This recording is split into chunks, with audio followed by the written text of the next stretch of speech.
스피노자의 철학은 우리 삶을 살아가면서 마주하게 되는 다양한 철학적 사유와 명언을 통해 우리에게 깊은 인사이트를 제공하고 있습니다.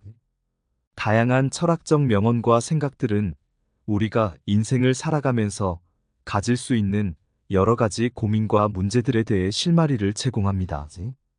특히 삶의 본질을 이해하고 이를 통해 더 나은 삶의 태도를 정립하는 데 중점을 두고 있습니다. 테뉴와 스피노자의 철학을 알아보겠습니다. 첫 번째로 가장 명백한 지혜의 징표는 항상 유쾌하게 지내는 것이라는 말은 우리에게 매우 중요한 교훈을 줍니다. 인간은 살아가면서 여러 어려움과 고난을 마주할 수밖에 없지만 그 속에서도 유쾌하게 지낼 수 있는 능력을 가진 사람은 지혜롭다고 할 수 있습니다. 이는 단순히 고난을 외면하거나 회피하는 것이 아니라 그 고난을 내적으로 잘 소화하고 긍정적인 에너지로 전환할 수 있는 능력입니다. 이러한 능력을 가지는 것이야말로 진정한 지혜이며 그것이 바로 우리가 삶을 대하는 가장 중요한 태도 중 하나임을 강조하고 있습니다. 또한 고통과 쾌락에 대한 통찰도 우리의 사고방식을 바꿔줄 수 있는 중요한 교훈을 담고 있습니다. 고통을 주지 않는 것은 쾌락도 주지 않는다는 명언은 우리가 고통과 쾌락을 모두 삶의 일부로 받아들여야 한다는 사실을 상기시켜 줍니다. 우리는 종종 고통을 피하고 쾌락만을 추구하려는 경향이 있지만 이 명언은 고통이 때로는 더 큰 쾌락을 가져다 줄 수 있으며 쾌락을 제대로 경험하기 위해서는 고통도 필요하다는 점을 강조합니다. 이는 우리의 삶에서 두 가지가 상호작용하며 조화를 이룰 때 더 깊은 만족을 느낄 수 있다는 교훈을 전달합니다. 삶에서 중요한 또 다른 요소는 이해입니다. 이해는 단순히 논리적으로 상대방의 생각을 받아들이는 것만을 의미하지 않습니다. 이해하면 자유로워진다는 말은 진정한 이해는 상대방의 감정과 사고방식, 그리고 그들의 인생 경험까지 포괄하는 것이며 그 이해를 통해 우리는 더 자유롭고 넓은 시각을 가지게 된다는 사실을 깨닫게 합니다. 이해를 통해 우리는 자신이 가진 편견을 벗어나고 더 넓은 시야로 세상을 바라볼 수 있게 됩니다. 이를 통해 우리는 더 자유로워지고 고정된 사고에서 벗어날 수 있게 됩니다. 과거의 경험을 통해 배우는 것도 중요한 교훈 중 하나입니다. 현재가 과거와 다르길 바란다면 과거를 공부하라는 말은 우리가 과거의 실수와 성공에서 배울 수 있음을 강조합니다. 인류의 역사는 반복되는 경향이 있기 때문에 우리는 과거의 교훈을 통해 현재를 더욱 현명하게 살아갈 수 있습니다. 과거를 잊고 새로운 길을 모색하는 것보다 과거의 경험을 바탕으로 현재의 상황을 개선하는 것이 더 나은 선택일 때가 많습니다. 이는 개인의 삶뿐만 아니라 사회적인 변화에도 적용될 수 있는 중요한 지혜입니다. 자부심과 자만심에 대한 명언도 우리의 태도와 마음가짐을 돌아보게 합니다. 자부심은 스스로를 사랑하는 자신의 과대평가다. 자만은 스스로를 정당화함으로써 얻어지는 기쁨이다라는 말은 자부심과 자만심의 차이를 설명합니다. 자부심은 자신의 능력과 가치를 인식하고 존중하는 긍정적인 태도이지만 자만심은 자신을 지나치게 높이 평가하고 다른 사람을 무시하는 부정적인 태도입니다.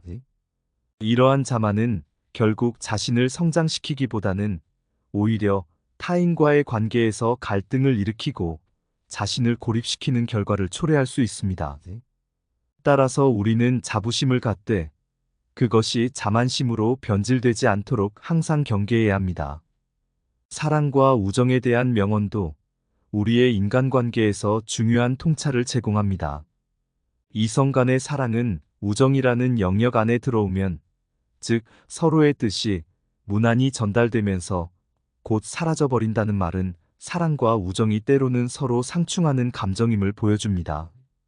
우정이 깊어질수록 사랑의 감정이 옅어질 수 있으며 반대로 사랑이 깊어질수록 우정이 희미해질 수 있다는 점을 시사합니다.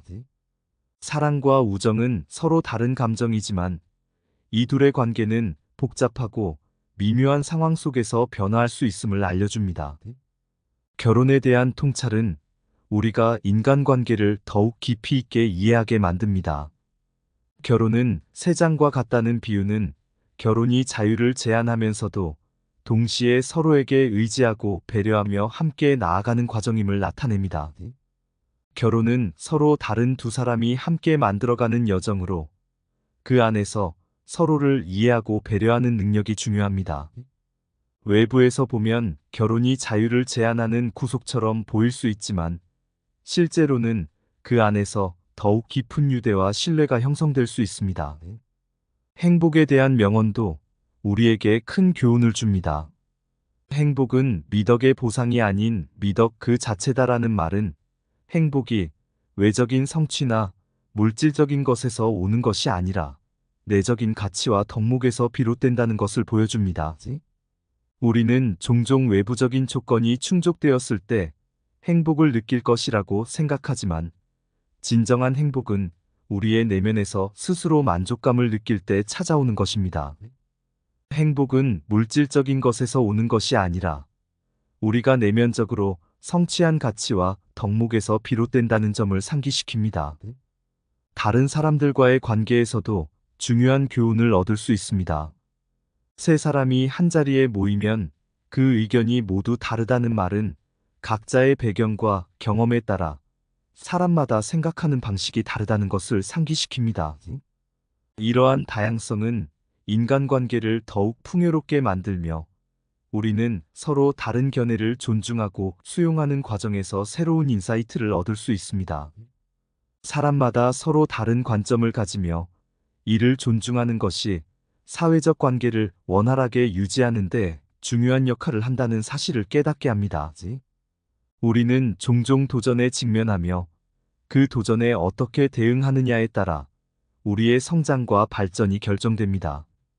자신은 할 수 없다고 생각하는 동안에는 그것을 하기 싫다고 다짐하고 있는 것이다라는 말은 우리가 스스로의 한계를 설정하고 포기하는 것이 아니라 끊임없이 도전하고 노력해야 한다는 것을 상기시킵니다.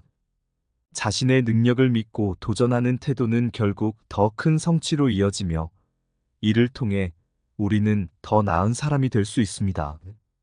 언어와 말에 대한 통찰도 매우 중요합니다. 사람이 감정의 먹잇감이 될 때 그는 더 이상 자신의 주인이 아닙니다라는 말은 감정이 우리의 이성을 지배할 때 우리는 스스로를 통제하지 못하게 된다는 것을 보여줍니다. 감정에 휘둘리면 우리는 이성을 잃고 상황에 적절한 판단을 내릴 수 없게 되며 이는 결국 자신에게도 해가 될 수 있습니다. 말과 행동을 적절하게 조절하는 것은 인격과 지혜의 중요한 요소이며 이를 통해 우리는 성숙한 인간이 될 수 있습니다. 사랑과 미움의 관계에 대한 명언도 우리가 감정의 복잡성을 이해하는 데 도움을 줍니다. 사랑하는 대상에 대해 미움을 가지기 시작해 결국 그 사랑이 전부 사라진다면 전혀 사랑하지 않았을 경우보다 더 많이 미워하게 될 것입니다. 하라는 말은 사랑과 미움이 서로 깊이 연결되어 있으며 그 감정의 강도가 상황에 따라 달라질 수 있다는 점을 상기시킵니다. 이는 감정이 단순히 긍정적이거나 부정적인 것이 아니라 상황과 관계에 따라 변할 수 있다는 것을 나타냅니다. 자연 법칙과 이성에 대한 철학적 사유는 우리가 이 세상을 더 깊이 이해하는 데 중요한 역할을 합니다. 이성에 의해서만 움직이는 사람을 자유인이라 부른다는 말은 우리가 이성과 논리를 바탕으로 행동할 때 진정한 자유를 얻을 수 있다는 철학적 통찰을 제공합니다. 인간은 감정과 욕망에 휘둘리기 쉽지만 이를 넘어 이성적으로 사고하고 행동할 때 비로소 스스로를 자유롭게 만들 수 있습니다.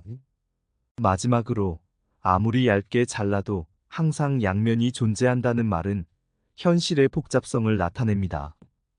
우리는 세상을 단순하게 이분법적으로 바라보지 말고 다양한 관점을 수용하며 상황의 복합성을 이해하려고 노력해야 합니다.